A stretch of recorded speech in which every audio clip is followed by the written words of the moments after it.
underwater guy who controlled the sea.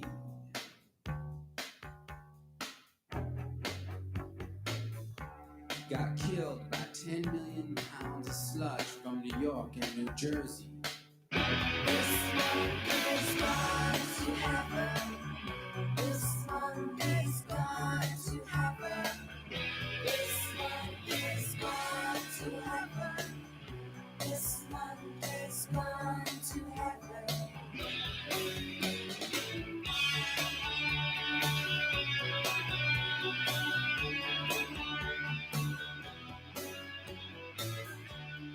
Creature in the sky got sucked in a hole. Now there's a hole in the sky, and the ground's not cold. And if the ground's not cold, everything is gonna burn. But I'll take turns. I'll get mine too. This one is gone to heaven. This one is gone to heaven. This one is gone to heaven. This one is gone to heaven. Rock me, Joe.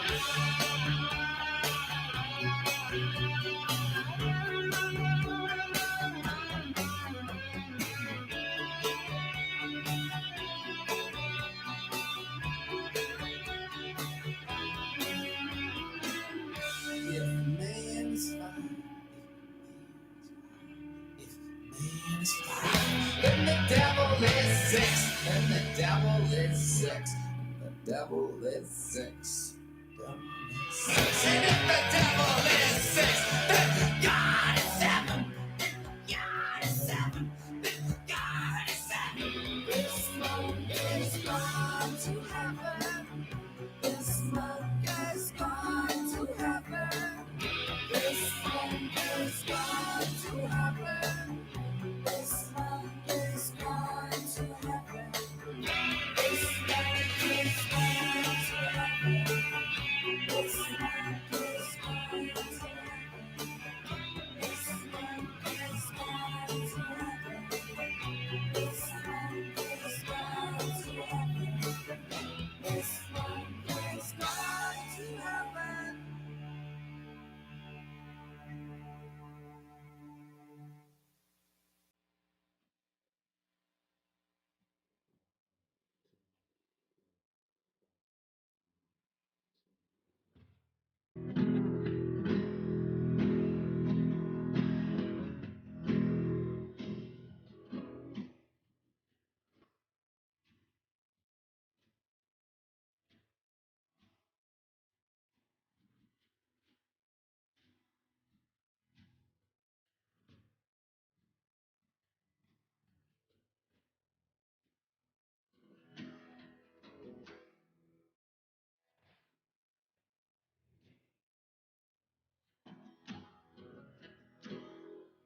For a girl I know, it's Mother's Day. The sun is gone to leave, and that's where he will stay. Wind on the weather vane, tear and blue eyes sailing me. This Falstaff sings a sorrowful refrain.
screen.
understand. Arrogance and ignorance go hand in hand.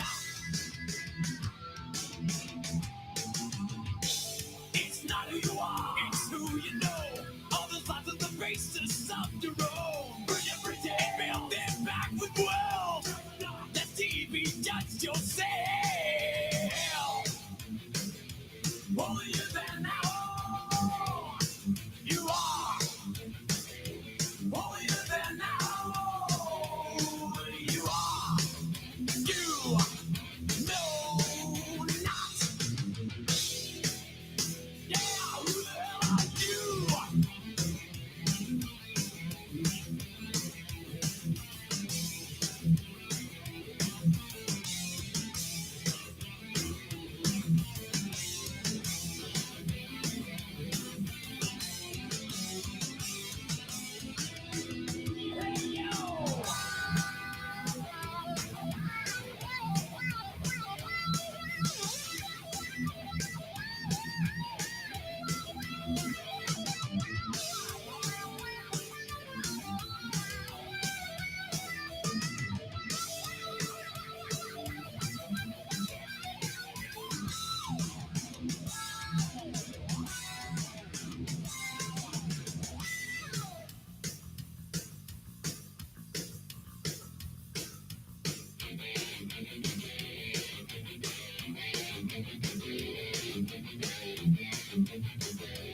Holier than thou. You are holier than thou. You are. You know not.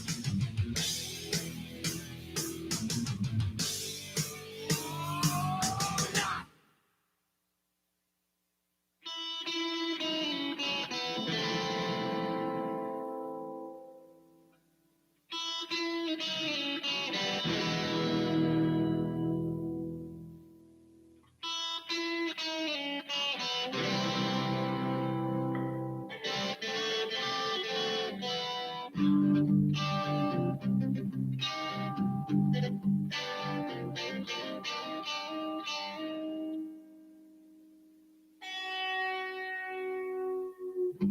I live cement. I hate this street. Give dirt to me. I got lament. This human form where I was born. I now repent. Caribou.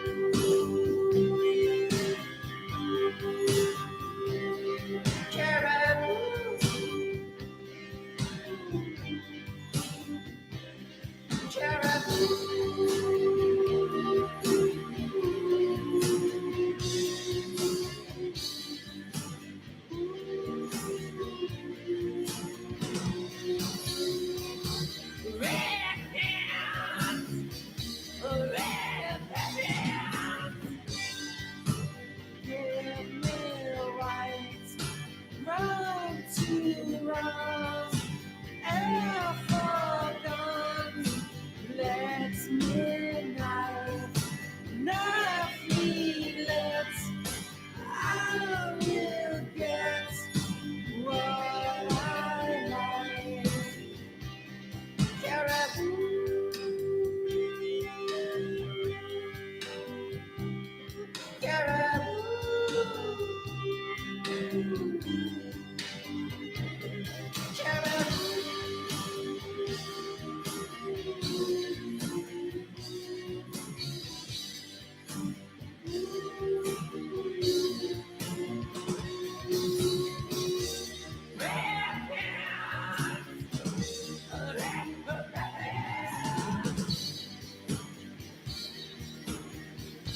born to serve to the Pharaoh. He doeth every word. Live in fear.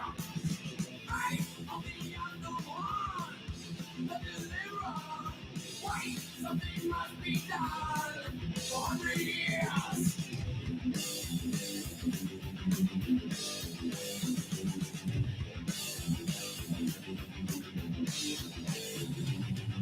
So let me return. So let me die. I'm sent by the chosen one.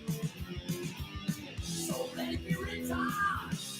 So let me die. To kill the firstborn girl of God.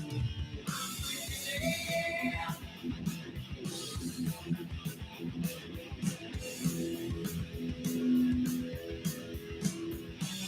Now let my people know that the Joseph, no, I will be with thee. With your fire, blood running red and strong. Down the Nile, pray like the 3 days long. Hail to fire.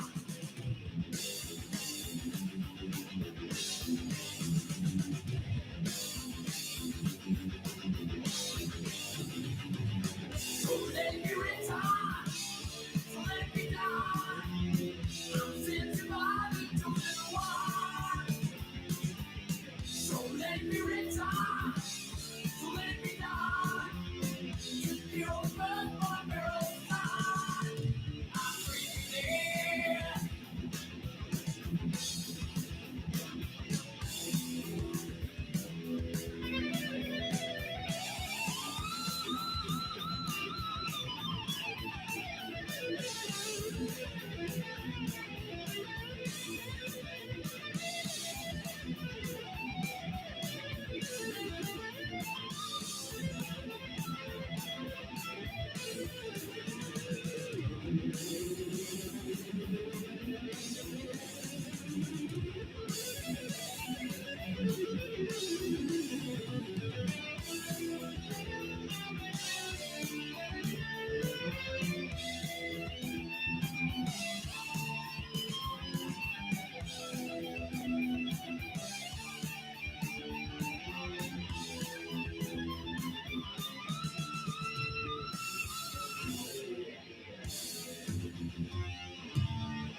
please rise and greet the family if you are able.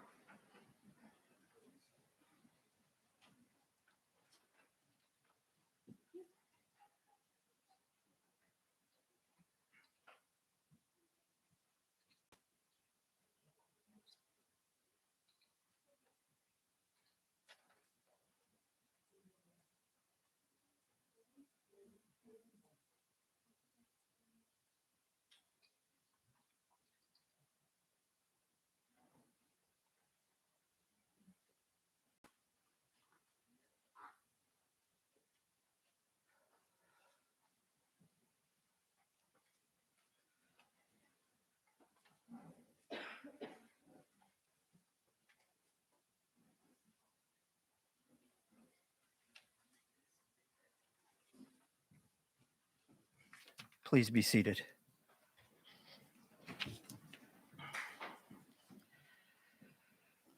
Thank you for all coming to the celebration of life of Alan Philpot. My name is Glenn Philpot, and Alan was my cousin. I actually called him brother. The stories I have from over the years are endless, and not all would be appropriate to share.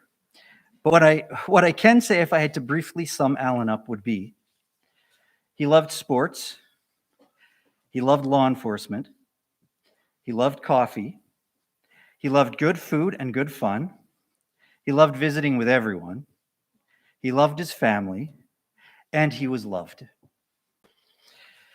Alan's death affected me very deeply, and I began to reflect on my own mortality. I, as most, have always had a fear of what awaits me on the other side. I take great comfort in knowing that Alan will be there waiting in heaven for me, ready to take me for a cup of coffee and a great meal, and introduce me to the likes of Dale Howardchuk and Guy Lafleur.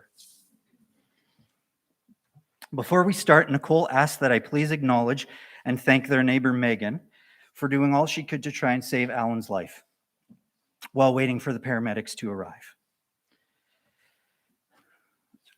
For those who were lucky enough to know him, Al would not have wanted a sad or solemn recognition of his life. Today, we want to remember and honor him, sharing positive stories and even a few laughs. We can't guarantee that there won't be a sad moment here and there, so there's no holding us to that. After the eulogy, we would like to invite anyone up who would like to share a story or memory of Alan. If you would prefer to share a memory more privately, there are small cards located on the display table outside the chapel and in the reception area. Please feel free to write down a memory, tell us how you met him, or what you will remember most. I have many amazing memories of our years together. Some of the highlights would be Alan picking me up and driving me around, listening to his police scanner, visiting accidents and crime scenes. I was blessed to have him in my wedding party, countless times of us going for coffee and breakfast, and Alan being so supportive of my students volunteering at the hospital, and him sharing a love of hockey with my two sons. I would like to now welcome Mike Carlo, one of Alan's best friends, to read the eulogy.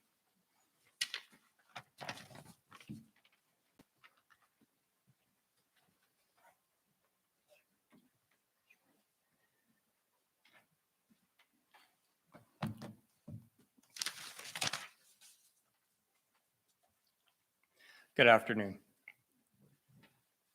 Before I begin, I want to take this opportunity to thank everyone for being here to help us celebrate Alan Jack Philpot's life.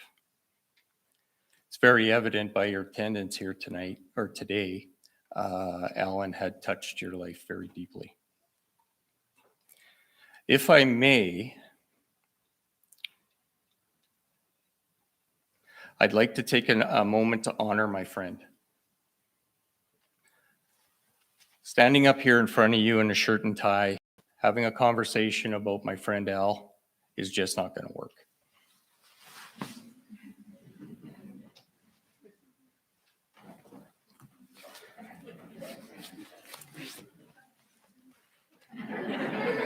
Al would not appreciate me wearing a tie. He would definitely not appreciate me in a dress shirt.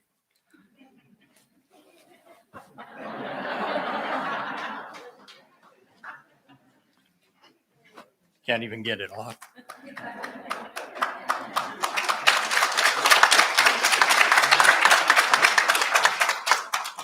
And of course, it has to be untucked. In his everyday life, Al had some gestures that may be familiar to some of you. He would blow the hair out of his eyes, and you'd wonder what the heck he was doing. He would remove his glasses periodically, lick his fingers, and fix his eyebrows. He would always acknowledge you with finger guns. He had the head tilt when he stood. Not sure where that came from. And the most, the gesture that I always looked at him and wondered where it came from was the look. He had the blank stare that he was, whether he was excited, whether he was just happy, whether you just told him some bad news, he had the look that I can't believe what you just said. He had the stare.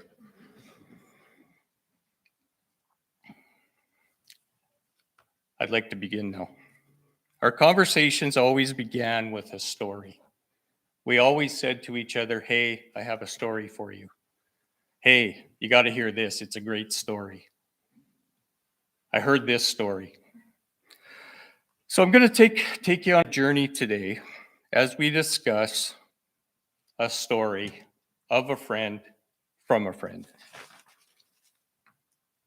Alan, or Al as I'm going to refer to him, believe it or not, was a shy person when it came to being the center of attention. He would be very uncomfortable with our celebration of the man that touched so many lives. As a friend, I have to chuckle at his uneasiness, is that's just the kind of relationship that we had. We were always trading jabs at one another. We were always trying to one-up each other with a comment of each other's attire, or how our hair looked, or in a lot of cases, we would play off each other and about comments of something someone else had said, done, or was obviously embarrassing. We were always laughing together, as friends do. One of his routines was to tease his wife, Nicole, who he never called Nicole, always referred to her as Miller. Just before leaving for a function, Al would look at her and say, "Is that what you're wearing?" Causing Nicole to feel self-conscious. Go and change. Later telling her, "The outfit you had on looked great. Why did you go and change?" That was just Al. Al had several passions when it came to music. He liked the Pixies. He liked Shinedown. And for some reason, he liked Metallica. They were on the top of his list. I'm not sure there was anyone more sports-oriented than him. He always served to know, or always seemed to know, what was happening or about to happen in the sports world. Amongst his favorite topics were the New Jersey Devils and Marty Brodeur when he was playing. His allegiance did switch to the Winnipeg Jets when Nicole tried to buy him some New Jersey Devil paraphernalia and he asked to return it to get Winnipeg Jets stuff. His favorite football team, San Francisco 49ers, but he also did follow the Bombers, as I see Doug Brown's here today. His beloved New York Yankees, and his favorite player, Derek Jeter. Also have on the Derek Jeter t-shirt underneath. Al would often comment that the Yankees GM, Cashman, or Cash, as he referred to him, would call him and ask for his opinion. Typical Al. You may or may not know that Al once owned a sports store with his dad, Upper Deck Sports, cards and collectibles. This may be where Al honed his skill and talent of being able to talk to anyone, anywhere, anytime. He seemed to have a God-given talent for that. He never forgot a face, and he seemed to know everyone. He even struck up a conversation with somebody from Saskatchewan while he was in the Dominican Republic. He loved it there, and Nicole Miller didn't think she could get him to leave. He watched kids there playing baseball on a makeshift field and was fascinated by how good they were with what little they had. He commented about how good could they have been if they had the proper equipment instead of using gloves that were made out of cardboard. That was just typical Al. He cared. Another passion of Al's was law enforcement. I'm not sure when this began, but as a teen, he and a cousin, would listen on their police scanners and drive around to different events around the city. Al wanted to be an RCMP officer, and he actually passed all the exams except for one. Al found out that he was actually colorblind. They made him an auxiliary constable out of the Selkirk detachment, which meant he could do everything all the other officers could do. He just couldn't work alone. Apparently, color of clothing or cars, etc., means something to the RCMP. Although a minor setback, it actually turned out to be a blessing in disguise. Al moved into the security services, providing protection to many celebrities when they came to town. Eventually, he found himself at the Concordia Hospital, where he was the security manager and where he met the love of his life, Miller. Nicole, he loved you with all his heart. Miller has referred to Al as her rock, her protector, a trait that was so Al. He provided safety to all that entered his healthcare facility. One of the many things that I admired about my friend was he seemed to be a natural leader. Everyone seemed to flock to Al. Every group, every clique of people has a person that everyone follows. Al was such a person. He made everyone feel at ease.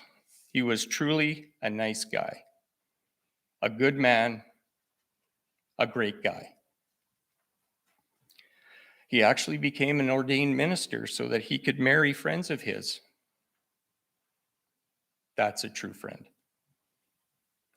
The last passion that I'm going to speak about in this story would be his greatest. Nicole's daughter, Brooklyn. The light of his life. His mini-me. Brooklyn and Al. Al and Brooklyn. They were inseparable. Their bond was as strong as any father and daughter could be. Al lit up whenever she was around. He loved her with all his being. He actually loved her bedroom was the one that he had when he was her age. Never a prouder father. He was proud of her schooling. He was proud to teach her how to throw a ball. And he was especially proud when his friend, retired NHL linesman Wayne Forsey, who's here today, said that she was a strong skater. Al just loved being with his family. He loved hanging out at his house. He loved barbecues and bonfires. He really enjoyed being on his deck, watching sports, dancing with Brooklyn, or just cuddling with her watching one of her shows. I would like to conclude my story now with a thought. What would I like to tell Al? Yankees are in first place? No. Ongoings of the Jets? No. Any world issues that we could solve together? No. I think I'd just like to tell him thank you. You've been promoted from protector to guardian angel. Rest well, my friend. In closing, Al would have wanted me to mention one thing. Wayne Forsey was the linesman, or one of the linesmen on record, the night Wayne Gretzky scored his 50th goal in 39 games. Al would take every opportunity he could to remind Wayne that the play was actually offside.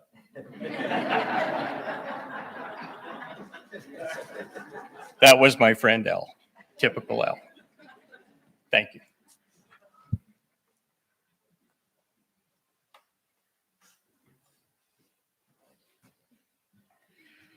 Thank you, Mike. Please join us in looking at some great memories of Alan from over the years. Though she was extremely tempted, Nicole did not include one of Alan rocking a blue nightgown.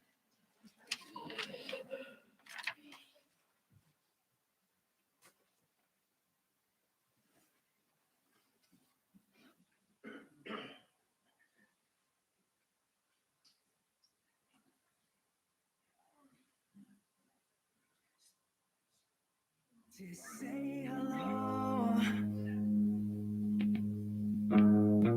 Your voice always takes the pain away. The thought is unimaginable that I saw you for the last time and didn't know. You were the one that I wasn't supposed to lose. I thought I'd have you for my lifetime. Have you for a lifetime. Now I'm walking around in a haze. There's no color, only darker shades of gray. You showed me the way when I was lost and alone. But you never really showed me how to let you go. You were the one that I wasn't supposed to lose. I thought I'd have you for my lifetime. Have you for a lifetime. Who do I talk to when I want to talk to you? I thought I'd have you for a lifetime. Have you for a lifetime. Never again. Never again.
Say it once, tell me twice. Are you certain I'm alright? Just a sign to remind me tomorrow's worth the fight.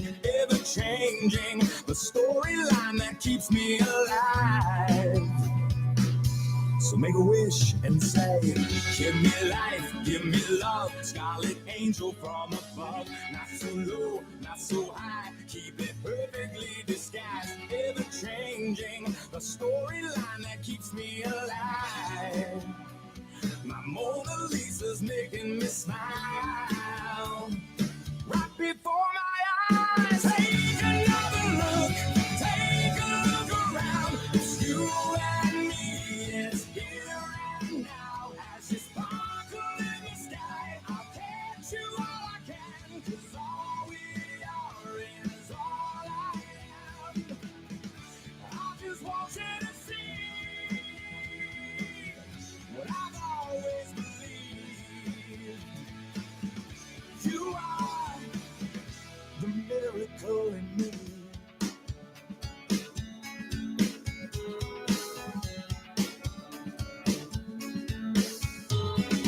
Show me faith like you do. I'm amazed at how you move. Side to side, front to back. You know how to make it last. Ever changing, the storyline that keeps us alive. My Mona Lisa's making me smile. Right before my eyes, take another look, take a look around. It's you and me, it's here and now. As you sparkle in the sky, I'll catch you all I can. 'Cause all we are is all I am. I just want you to see what I've always believed. You are the miracle in me.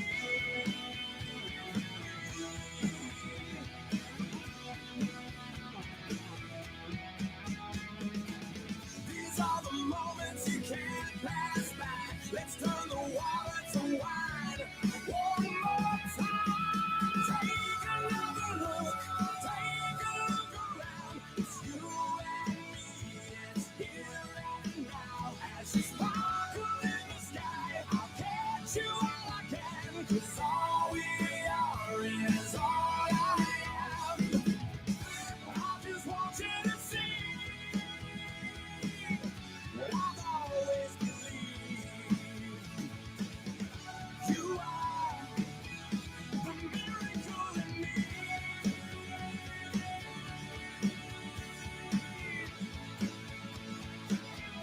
The miracle in me.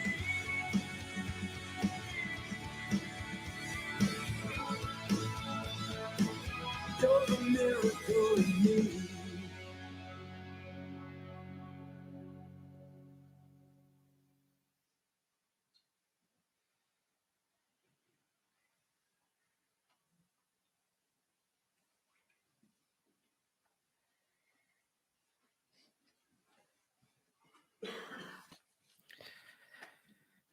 Thank you for being with us today. Our entire family appreciates the love and support that we've received the past few weeks. The family wishes to invite you all to come to the reception area for food and drink provided by Ray and Jerry's. Hand sanitizer is available, and Clausen staff are on hand to assist with provision of food and drink. The loss of Alan has been a sudden reminder of how short and how precious life can be. Whatever it is you love and enjoy, do it. You never know when it all will be the last time. Phone your family, phone your friends, tell people you love them. Take a trip, eat cake, drink the beer, and as Alan would have said, never forget, life is too short to have a boring hair day.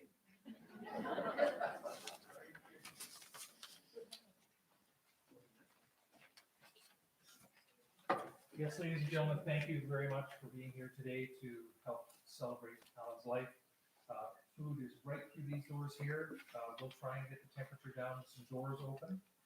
If you would mind just following the family this way, they prepared a lovely spread of food.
We came to treasures buried. You hear music pushing me around with a vein Jesus.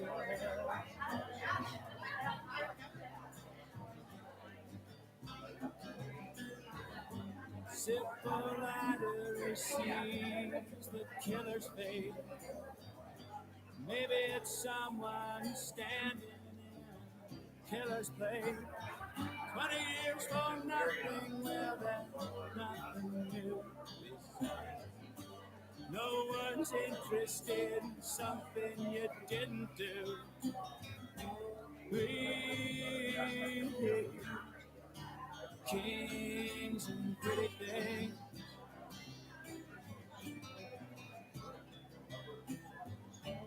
Let's just see what tomorrow brings.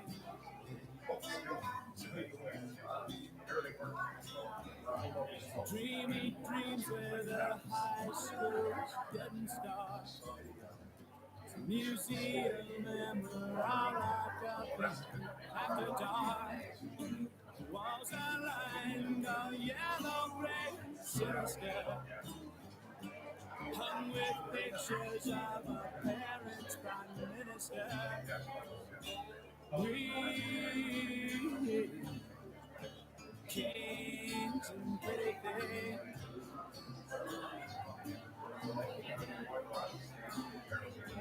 Wait and see what tomorrow brings.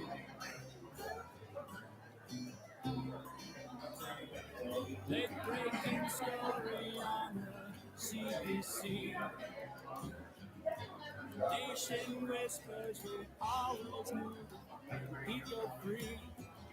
And you can't be fond of living in the past. If you are, then there's no way that you're gonna last. We kings and pretty things.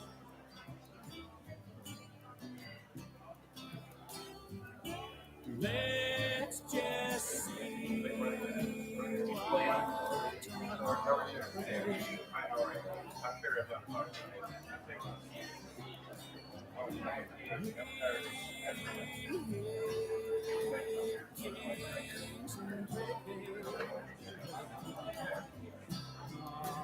That's what tomorrow brings.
destruct.